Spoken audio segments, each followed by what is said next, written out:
Up Taiwan, I'm Yvonne. Thanks for joining us. Prosecutors have appealed a district court's decision to release former Taipei Mayor Wen-je on bail after nearly a year in detention. But the Taiwan People's Party founder on trial for corruption and embezzlement has managed to maintain strong popular support, sparking speculation about his next move. Tiffany Wang has more. President Lai Ching-te wards off questions about Wen-je, the former Taipei mayor who is now on trial for corruption. Ko was bailed out of detention on Monday, making sharp comments about the president after emerging from the courthouse. A spokesperson for the president criticized Ko's accusations of judicial persecution. 台湾是一个民主自由法治的国家，用攻击元首或者是污蔑司法的方法无助于厘清事实。 Ko is charged with taking bribes for a construction project while he was Taipei mayor and mishandling election campaign funds during his run for president. But he and his Taiwan People's Party have accused the president and the ruling Democratic Progressive Party of using this trial to go after him. Ko ran as a third-party candidate in the 2024 presidential elections, winning 25% of the vote. He says the DPP is trying to get rid of a strong opposition, especially as his party bands together with the Kuomintang in the legislature. But prosecutors say they've found evidence of his wrongdoing and will appeal the decision to release him on bail. They also cautioned Ko against using the media to sway public opinion. New Taipei City Mayor Hou You-yi, who ran as the KMT's presidential candidate in the last election, also commented on the case. 我想人民的眼睛是雪亮的，希望借着这个事件，大家好好探讨我们司法到底出了哪些问题。 Despite his legal challenges, Ko still has strong popular support, seen as hundreds of his fans waited for him outside the courthouse on Monday.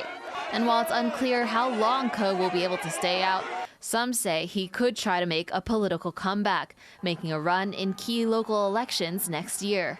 蓝白绿都有人出来选的话，那我可以保证高雄起码有2%市长是姓柯的，蓝白也势必是要合作在一起。国会经过1年半的折腾，柯文哲主席是否有机会趁新会期改变这个态势，有别于过去不一样的蓝白合？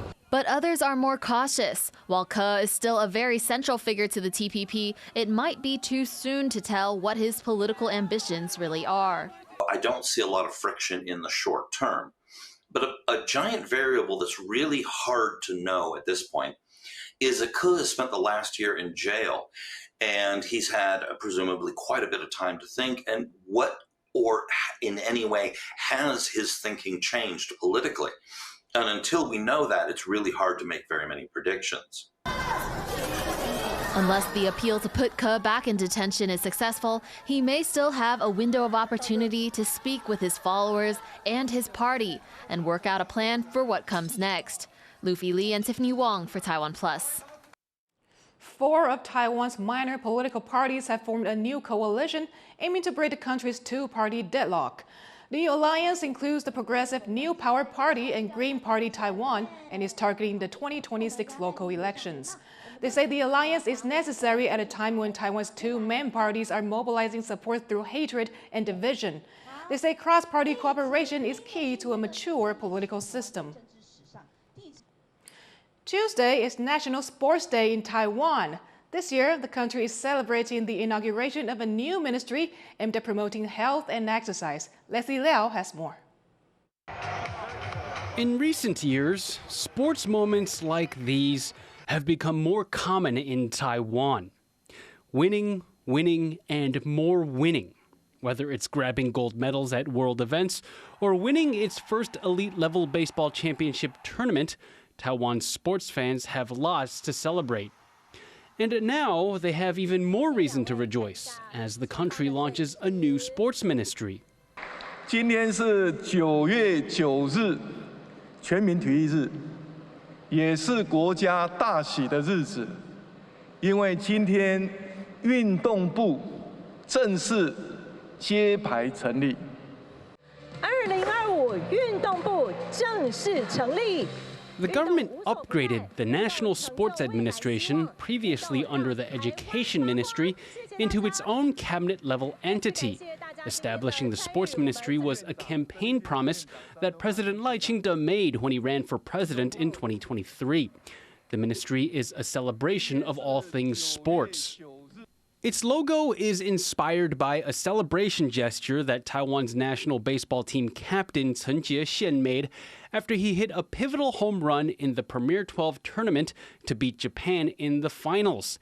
It was an iconic moment, one that memorialized Taiwan's first ever win at an elite-level international baseball tournament. But the logo also holds another meaning, as its two parts form two T's, short for Team Taiwan. At the helm is two-time Olympic gold medalist Li Yang. At just 30 years old, he is the youngest minister in Taiwan's history. 我是一名运动员，过去在球场上经历无数次挑战与成长，因此我特别能体会运动员的心声，也清楚台湾运动发展的各项挑战。 One of the ministry's main goals is to help make Taiwan's athletes more competitive.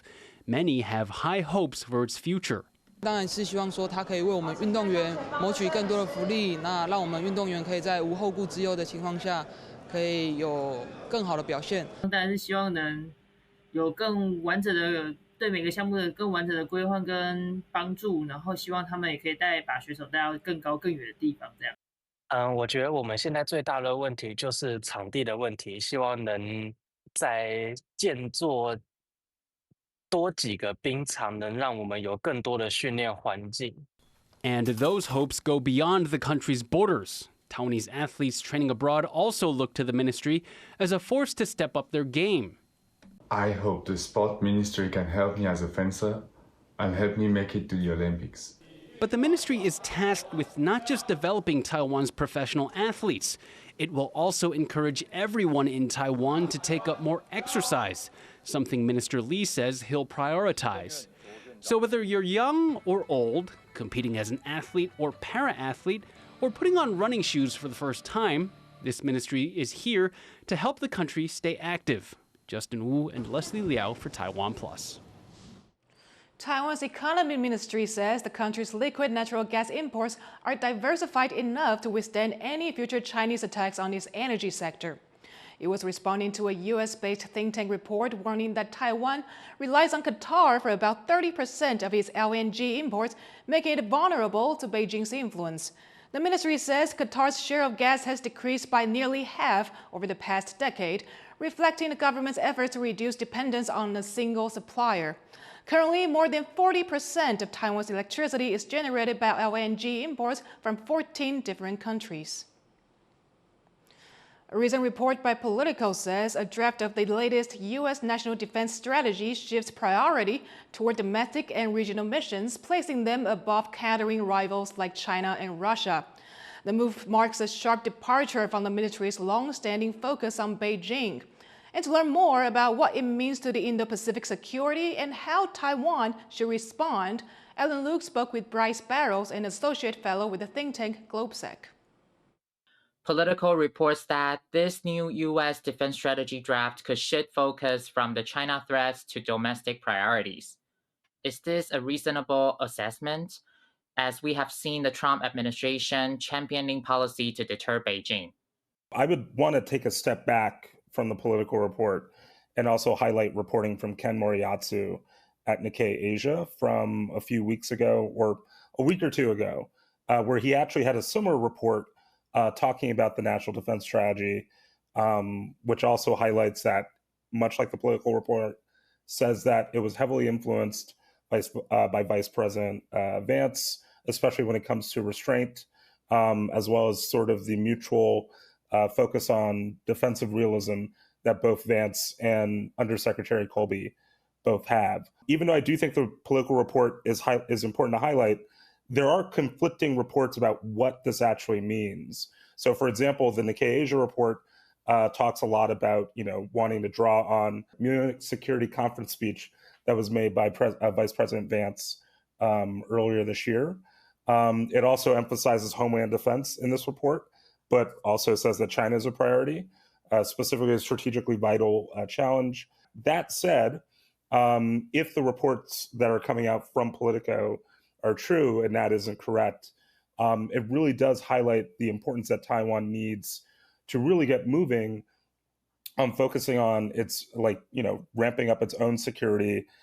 If such a shift is really underway, how might it affect the Indo-Pacific security? I think it can affect Indo-Pacific security in a bunch of different ways, right? And if you look at how historically over the last 10 years, so going back even to the Obama administration, from 2009 to 2017, some of the different discussions that were happening related to Indo-Pacific security have always been to the forefront, right? So for example, one common thread for the last four administrations, so the last two, Trump administrations, Biden administration, and Obama administration, has been a desire to want to make or prioritize the Indo-Pacific, right? But the United States getting pulled into other conflicts around the region. So it's been one example of how consistently this has impacted the region. But if you do pull away from some of those security commitments around the region, you also lose leverage because there's less of a security guarantee for those partners. If there's less of a incentive to want to hold on to that alliance, or the security guarantees are kind of viewed in a shaky way, or there's less confidence, then it's up to countries like South Korea, Japan, or even Taiwan to push more for its own defense development. So I think those are the immediate impacts that you could see if some of the reporting from Politico is correct. How should Taiwan respond to the reported strategy shift? I do think that what Taiwan needs to do going forward is continue to engage with the administration in every way possible. That means having tough conversations, which I'm sure are already happening behind the scenes, for the way that the administration views the region, including views Taiwan itself, right? I also think that that means that Taiwan needs to continue to diversify its partners. So that can mean anything from, talking with other partners about developing dual-use technologies together, to thinking of ways that Taiwan can continue to, receive training or boost its own defense capabilities in an internal manner.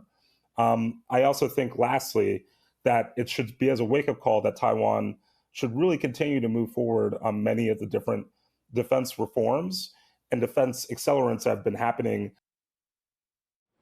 That was Bryce Barrows from GlobeSec. Taiwan's largest semiconductor trade show begins Wednesday in Taipei.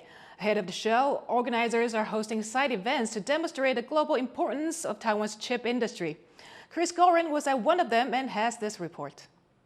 Semiconductors and statecraft, both were on display here at the Semicon Network Summit in Taipei, held one day before the opening of one of the world's largest chip industry events. Officials and industry leaders from across Asia, Europe, North America, and beyond shared the stage with those from Taiwan, including President Lai Ching-te, and the message was partnership. 今天的论坛不仅仅要凝聚更多共识，打造创新、安全、韧性、共融的半导体供应链，强化民主阵营科技的竞争力。 As AI sends chip demand soaring, Taiwan's firms are expanding global operations while navigating trade uncertainty. One leader of a national research center co-hosting this event says that's why cross-border collaboration is essential. I keep saying that semiconductor is not built on top of one single company, one single technology. It's a supply chain, it's a partnership around the world. And this is going to create a very positive impact of the entire world to work together for semiconductor industry to move forward. I think this is not competition. This is the place we build a partnership and, of course, the friendship. Other topics at the event included the future of AI chips and how to foster semiconductor talent. This forum and Semicon as a whole aim to show that when it comes to chips, capacity matters, but trust and friendship may matter more. Klein Wong and Chris Gorin in Taipei for TaiwanPlus. Thank you for watching What's Up Taiwan. Follow our social media for more of our stories. Finally, take a look at images of this week's blood moon captured around the world. I'm Yvonne Yang. Take care, and I'll see you next time.